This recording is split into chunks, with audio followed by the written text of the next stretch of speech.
I think I'll go ahead and get started. My name is Professor Bert Chapman. I'm the Government Information and Political Science Librarian.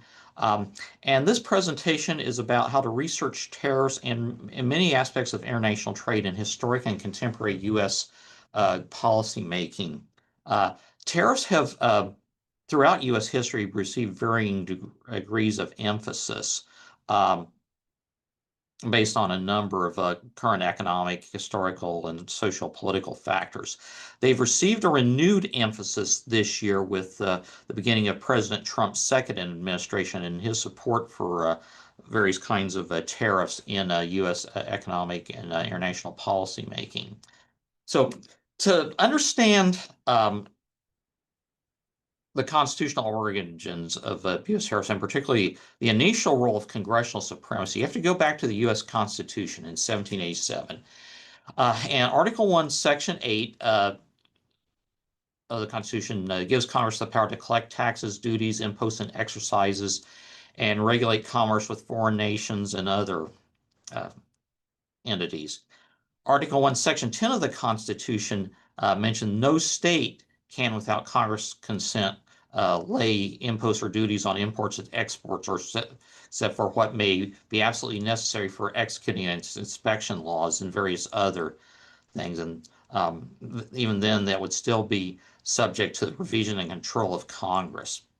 Congressional preeminence remained pretty dominant in U.S. tariff policy until the Great Depression between roughly 1929 and 1941.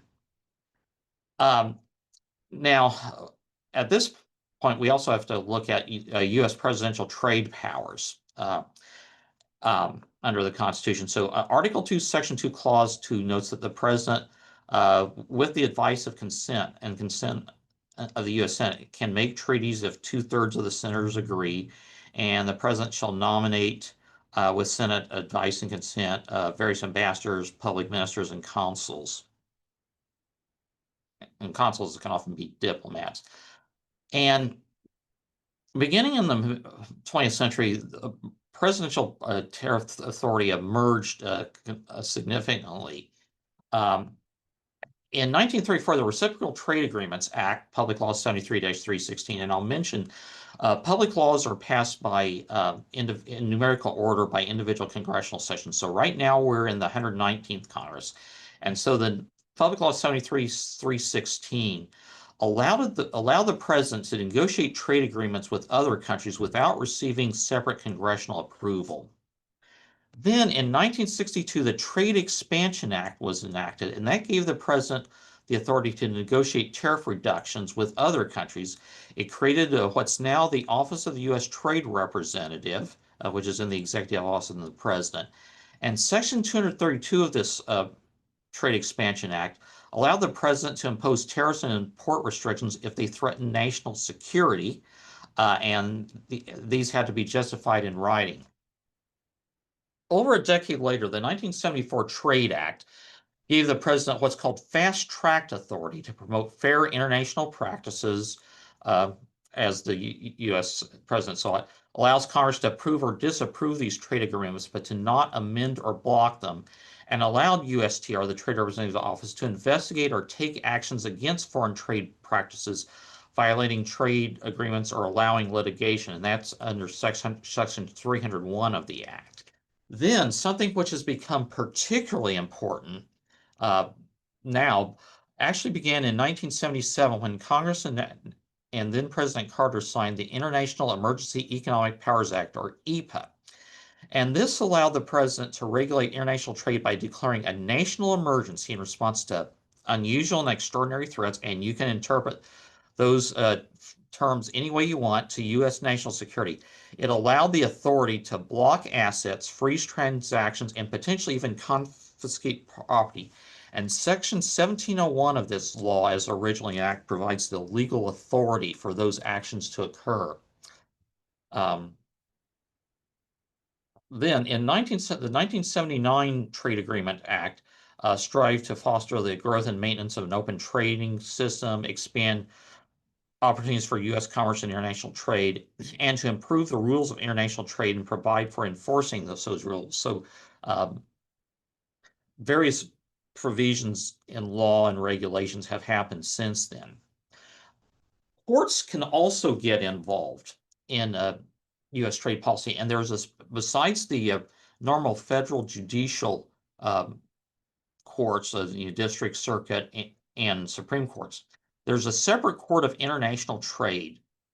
In May of this year, they issued a decision blocking President Trump from imposing tariffs under the International Emergency Economic Powers Act. Now, on September 29th this year, the Supreme Court decided to that they would hear this particular case, cases like this.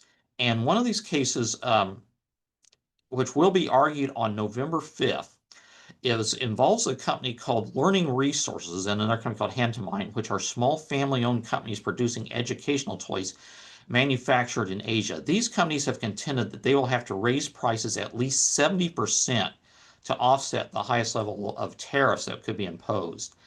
And overall debate over presidential trade authority has reemerged during the second Trump administration.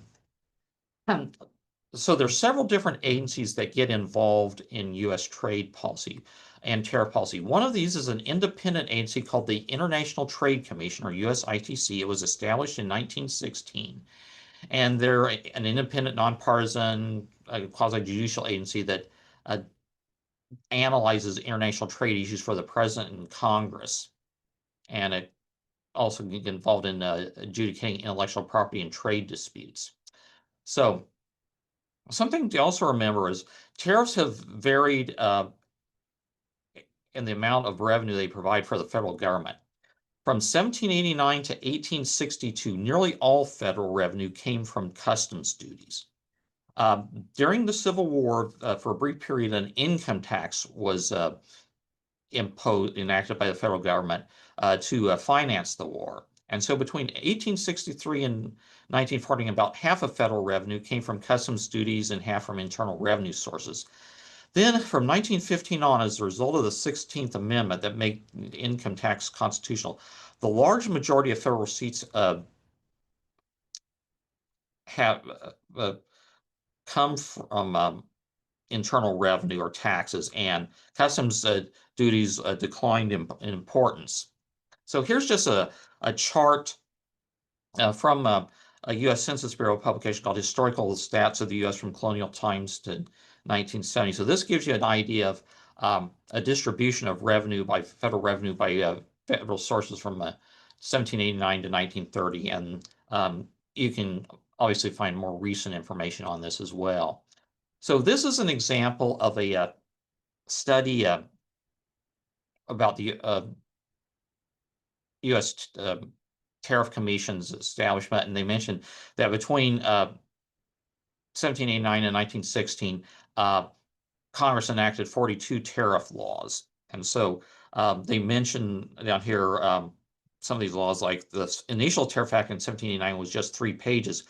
But the Smoot-Hawley Act of 1930, which is a very controversial act, was around 300 pages long, and many people or historians and economists feel it exacerbated the Great Depression. So this particular work comes from a International Trade Commission resource that was published about 9 years ago called a Centennial History of the USITC. The International Trade Commission also produces the Harmonized Tariff Schedule of the United States, and this is updated on a regular basis, and this contains the official tariff rates for all tariffs imposed by the U.S. government on foreign exports. So here's an example of just some of the different topics that are covered. There'll be various different agreements. For instance, like there was a U.S.-Mexico-Canada agreement negotiated during the first Trump administration. And then they have various details of what's covered. For instance, Section 1 covers live animals, and there are different subsections in there, and you can look at the harmonized tariff schedule to see what some of the tariffs are. So here's an example of some of these tariffs. For instance, there's no tariff on purebred horse breeding animals or horses, but there is for a tariff rate on asses, which is 6.8%, but they mention free, so certain countries are, are available there. So, for instance, Australia, you can import donkeys for free. And then the overall tariff rate is 15% for countries not falling into this particular category. And then here, giving a more detailed thing on Chapter 30 covering pharmaceutical products. So there are different provisions available in here. And here, for instance, in subheading 3004, they have various medicaments or medications. So if something contains pseudoephedrine, the general tariff is, in terms of broken down by kilograms, it's free, but for outside of particular countries, it's 25%. And then the International Trade Commission also does these import injury studies concerning potential damages imports of various products may cause to the U.S. And so this is a study they did in August of this year on brake drums from China and Turkey, and they give the investigation number. So they mentioned that U.S. Producers, importers, and purchasers were asked for tariffs on these Chinese products caused damage to them. And the importer said 21% said yes, these Chinese origin products did cause damage. 3 didn't, 16 didn't know. And they know this data was compiled from data submitted in response to commission questionnaires. Oh, do you have any questions so far?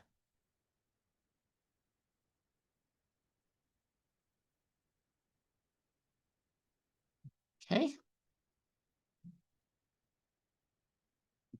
Then the Census Bureau is another important player in U.S. export and import statistics, and they are also responsible for issuing regulations governing the reporting of export shipments from and to the United States.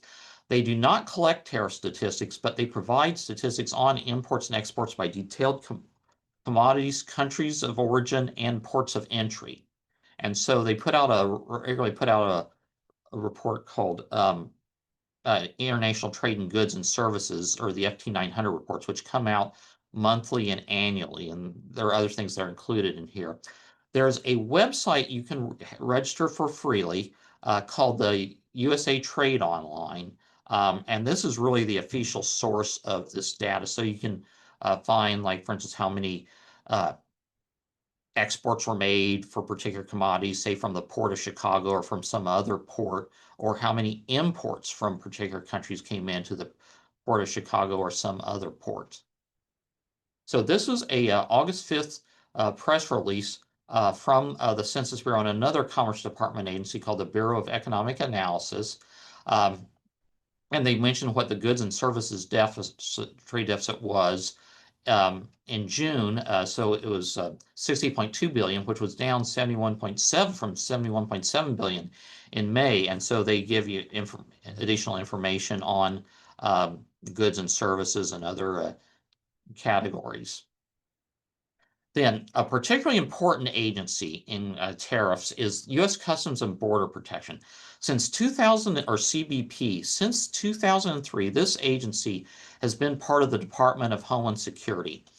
Its origins date back to July 4, 1789, when Congress passed the Tariff Act, authorizing collection of duties on imported goods.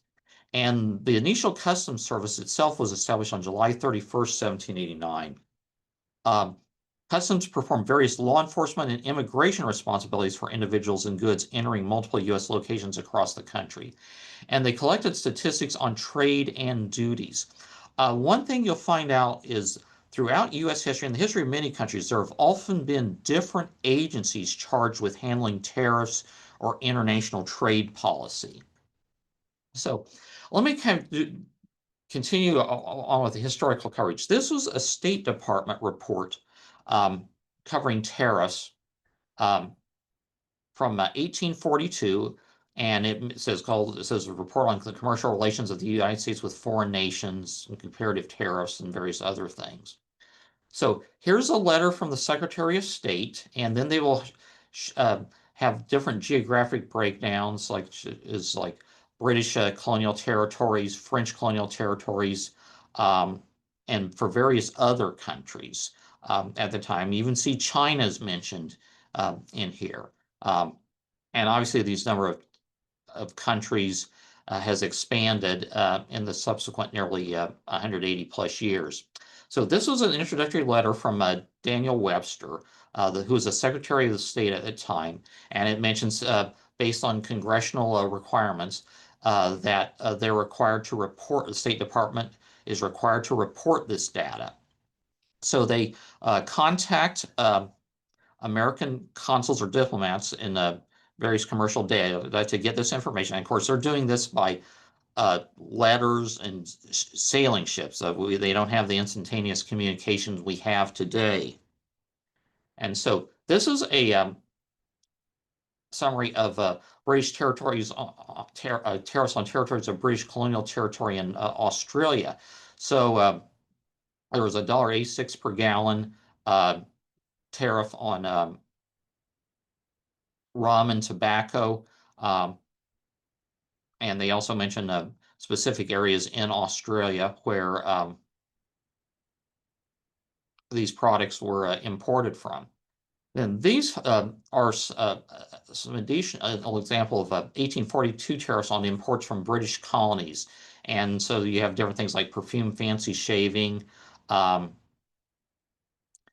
also painters' linen cloths. And so many of these tariffs ranged from the 15 to 20% range. And then something that's also very important were salaries of different government officials.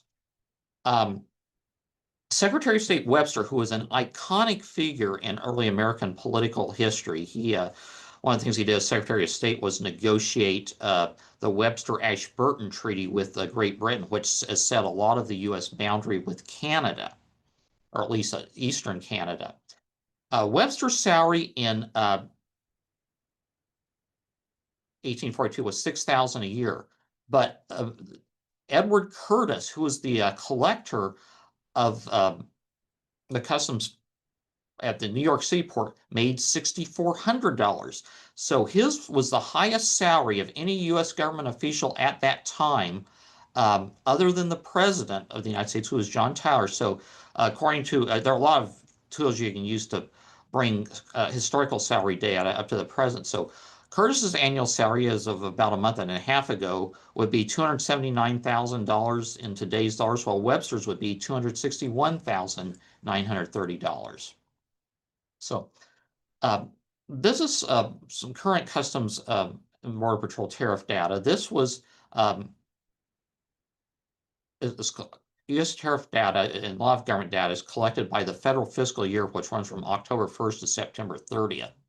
So they're giving the total imports for goods and services for different fiscal years from fiscal year 2020 to the present. And they'll have various different breakdowns, including the amount of duty, taxes, and fees that are collected. And so far, as of the first 9 months of fiscal year 2025, the amount of tariff revenue collected was $136.1 billion, which is a significant increase from the $88.07 billion of fiscal year 24. And then you have different breakdowns for different categories. There will be things on steel and aluminum duties, a duty assessment for products from China, some things covering automobiles and automobile parts. And this was as of earlier this year. The Customs Border Patrol also conducts audits of various kinds. So you have information on how many audits they've conducted, trade penalties that were issued, a total number of trade seizures, and IPR will be intellectual property rights seizures. So there's a lot of things they're keeping track of. Then CBP also mentions it's important to buy authentic products from trusted sellers, and because it can be very easy to purchase a counterfeit good. So this is just a chart they've prepared on intellectual property rights seizures. And you'll notice China by far has the largest share of products that have been seized by Customs and Border Patrol for intellectual property right violations. And then there are a few other categories here. If you add Hong Kong, which is really a part of China, that's 95% of these seizures coming from China. Then another agency which handles some international trade policy and tariff policy is the Commerce Department's Bureau of Industry and Security at BIS. They oversee tariffs related to national security threats concerning Section 232 of the 62 Trade Expansion Act, and they place particular emphasis on aluminum and steel imports. And the semiconductor industry is also impacted by this. So on August 19th of this year, in the Federal Register, which is a publication that is put out by the National Archives Monday through Friday each week, except for federal holidays, they mention adoption and procedures of Section 232 steel and aluminum tariff inclusions process.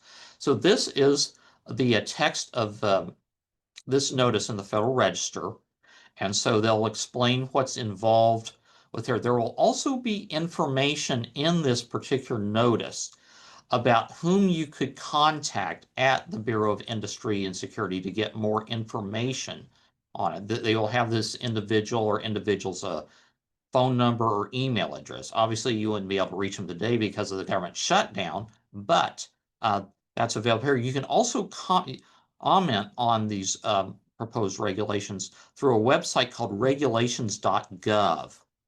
And they mentions there's also references to presidential proclamations concerning these, and you can see when there was Proclamation 10985 that President Trump issued in March of this year, and you can find that in the Federal Register as well. And the Federal Register is freely available online. So here's another notice from August 19th of this year.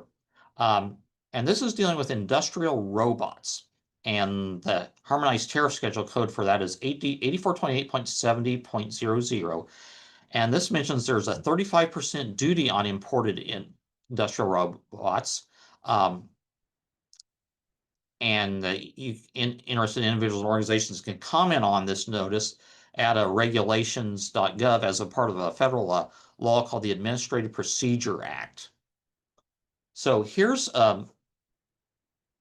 an example of resources put out by the Commerce Department's Bureau of Economic Analysis, and they document all kinds of U.S. domestic and international economic activity. So here they're telling you how much money was collected on different products for various fiscal years. So line 15 is customs duties. So that between 2016 and 2023 went up from $37.5 billion to $81.6 billion. Then the U.S. Trade Representative is responsible for developing and coordinating U.S. international trade, commodity, and investment policy and negotiating with other countries. This official, whose current name is Jameson Greer, is a cabinet member. He's the president's principal trade advisor, though many other government officials get involved in international trade negotiations, such as the Commerce Secretary, and particularly Treasury Secretary Scott Bessent has been heavily involved in this. So there are numerous congressionally mandated publications USTR produces. One of these is the National Trade Estimate Report on Foreign Trade Barriers. This was released on April 1st of this year, and this particular report's usually released around this time period. It's been published annually since the 1980s, and it contains information on trade barriers various countries impose on U.S. products and services, as well as international government organizations such as the European Union. And so, for instance, you'll notice the section on China covers from pages 48 to 95. So that's a significant component of that. So this is from European Union tariffs. And so they mention European tariffs are generally low for non-agricultural goods, but some EU tariffs are high, such as up to 26% for fish and seafood, 22% for trucks, 10% for passenger vehicles, and various other categories. And then under Section 301 of a Trade Act, USTR also produces reports documenting unfair foreign trade practices against U.S. industries. And this 2025 report on Chinese targeting of maritime logistics and shipbuilding sectors weighs in at 182 pages. So, and it tells you, all about, specific unfair practices it considers China is engaging in. Any questions?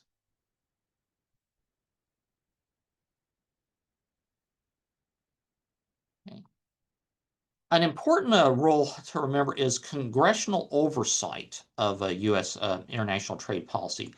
There are two major committees in both houses of Congress that do this. One of these is the House Ways and Means Committee. This is a committee that has been around really since the beginning of the United States. And they have jurisdiction over international trade, but they also have jurisdiction over various federal tax policy and many federal social assistance programs. There's also the Senate Finance Committee, and Indiana Senator Todd Young is a member of this committee. I'll also mention, though, that there can be other congressional committees that can get involved in international trade and potentially even tariff policy, such as the congressional agriculture committees are very interested in foreign agricultural trade. And then there are the congressional foreign relations committees that get involved. And also there are the congressional appropriations committees who have subcommittees that cover funding for various agencies. And they're the ones who actually have the authority to authorize spending money for various federal programs. So things can get really complicated with U.S. government tariff, contemporary U.S. government tariff and trade policy. Here's just an example of a congressional committee hearing. These hearings are published on a regular basis. You can, unless it's like a really sensitive national security related topic, you can actually watch these hearings online through the committee's website. Some of them get published on C-SPAN. So this was a hearing that was held on September 20th, 2023 by the House Ways and Means Committee. And it was talking about legislation to reform the safeguard U.S. supply chains and combat China. And these committees will invite witnesses in to testify before them who are experts in various policy areas. They may also be individuals or businesses who've been affected probably adversely by international trade practices of other countries or international government organizations. When witnesses appear before these committees, they are sworn in like they would be in the court of law, so it's in their best interest to tell the truth, whole truth, and nothing but the truth. And you can also find a post-hearing, there'll be questioning by members of the committee of these witnesses. Members of the committee and witnesses can insert material into the hearing's transcript they consider relevant. And after the hearing, the committees allow a certain amount of time for members to submit additional witnesses to or let me try again, submit additional questions to witnesses before the hearing transcripts is published. And Congress can use this to influence legislation they may be considering or just to enhance their knowledge on these subject areas. There are also various congressional support organizations that help Congress carry out its activities in tariff policy and international trade, as well as other areas. One of these is the Congressional Budget Office, or CBO. This is an agency that prepares cost estimates on legislation that is reported by congressional committees. And they also do studies on the budgetary implications of federal programs. The Congressional Research Service is part of the Library of Congress, and they do objective reports on public policy issues for Congress, some of which are updated on a regular basis. All of these are freely available online. Then there's the Government Accountability Office. They do reports on the management performance of government programs. And agencies whose programs are reviewed can comment on what GAO has said and recommended and say whether or not they agree or disagree with it. There's also a U.S. Government Publishing Office website called govinfo.gov, which will have the text of congressional legislation dating back to for a good 30 years. The links to regulations on different subjects, the text of laws, and the text of congressional debate. You can see how your representatives or senators voted on particular legislation, see comments they may have made about trade and tariffs on the floor of the House or Senate. So this is an example of a publication, actually a blog publication, CBO, Congressional Budget Office, published in August of this year on their projections of the budgetary effects of tariffs. And so they present their findings, and they mention tariff rates have increased on for many goods, including imports from China and Hong Kong, 30%, Canada, 35%, and figures for various other countries. Imports of steel and aluminum by 50%, and as well as various other products. And then here's an example of a Congressional Research Service report. This came out, this is one of their briefer publications. These in-focus documents are kind of like policy memorandums, maybe 3 to 4 pages, but they can prepare reports of up to 100 pages in length. And they, many of the reports are updated on a regular basis, and you can go to their website and click on potentially earlier PDF versions of the report. So they mention here about escalating tariff rates for China, and they talk about U.S. tariff actions, and they list how some tariffs were imposed under Section 301 of the U.S. Trade Act. And they also give you the United States Code citation that gives them the legal authority to issue those penalties. And the U.S. Code is the complete text of U.S. laws broken up into 54 different title or subject areas. And so it goes into considerable detail in China. You'll notice there's a section on semiconductors as well, and mentions that in December of last year, the USTR initiated an investigation on Chinese policy with nature node chips and their effects on critical industries, as well as silicon, let me try that again, silicon carbide substrates and wafers used in chip production. So here's a more recent study from CRS called Congressional Executive Authority over Foreign Trade Agreements. And so this, again, mentions the constitutional origins of this, and it mentions some members of Congress have questioned whether hybrid trade agreements are constitutionally permissible, and they've sought to reassert Congress's role in making foreign trade agreements. And so this will take an objective approach on this subject. It'll mention examples of post-2020 trade agreements and non-binding interests that have been included with advance approval by Congress, such as a U.S. trade agreement between the U.S. and the Great Britain and the EU in 2025, a critical minerals agreement between the United States and Japan in 2023, June 2023 trade agreement within the United States and Taiwan. And something else I know that's maybe in the pipeline, the Australian Prime Minister is coming to visit President Trump soon, and there's a chance they may negotiate agreement on critical minerals during that visit. Here's an example of a Government Accountability Office report on a commercial shipbuilding. And it mentions there's a transportation department agency called the Maritime Administration that needs to improve its financial assistance program. So they have information about supply chains, and they GAO interacts with the different officials, and so they're interested in they mentioned that various industry groups and shipyard reps, as well as Defense Department officials, said sourcing materials like steel, microchips, battery wiring, and cable can be challenging, and that such challenges could be increased with proposed tariffs for steel and aluminum in the future. And so I'll also mention a couple other resources you can take a look at that we have available through the library's databases page. One of these is a database called the Gale Directory Library, and this is a great resource for finding information about interest groups in the U.S. and other countries that seek to lobby governments on tariff and trade policy, as well as for any other subject areas.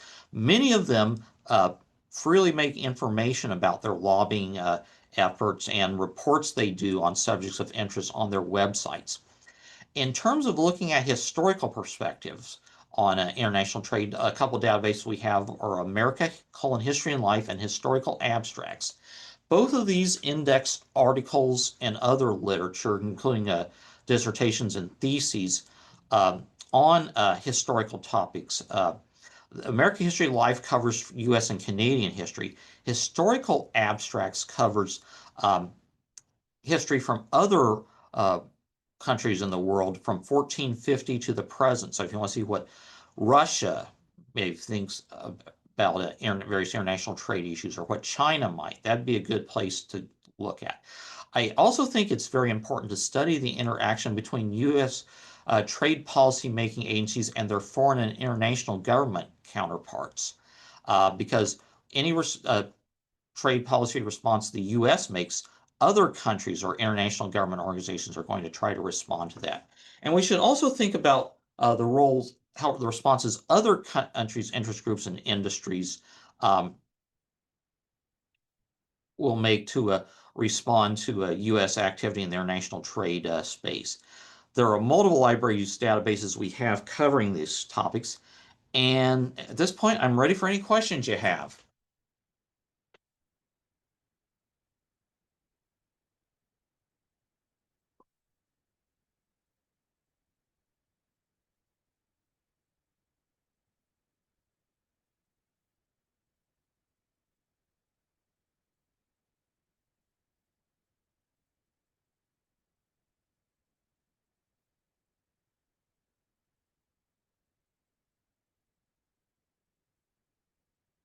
I know I've thrown a lot of material at you,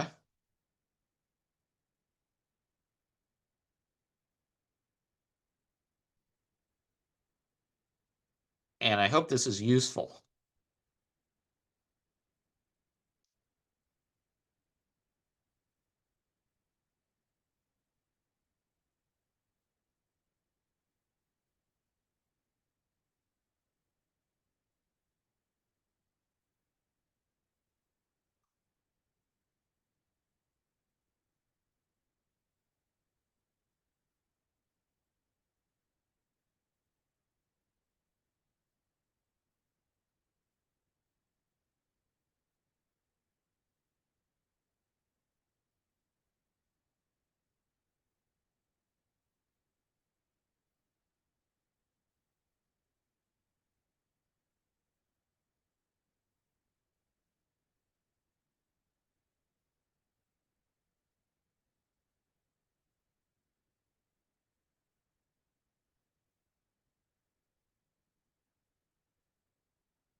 I'm not seeing anything in the chat.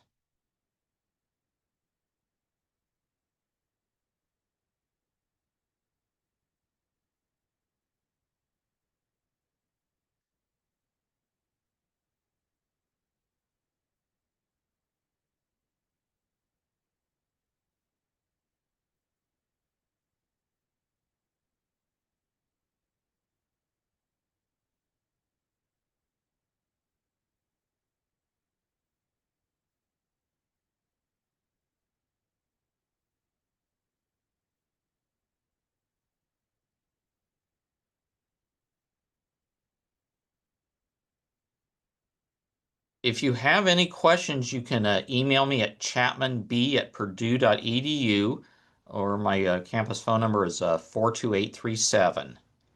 Um, thank you very much for attending. Thank you. Thank you.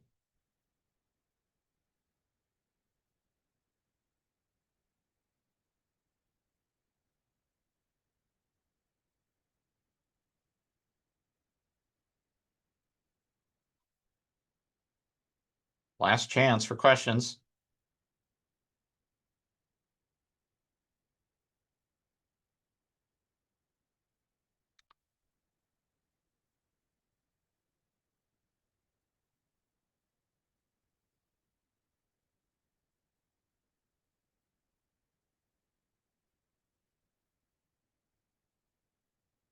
Have a good rest of your day and weekend.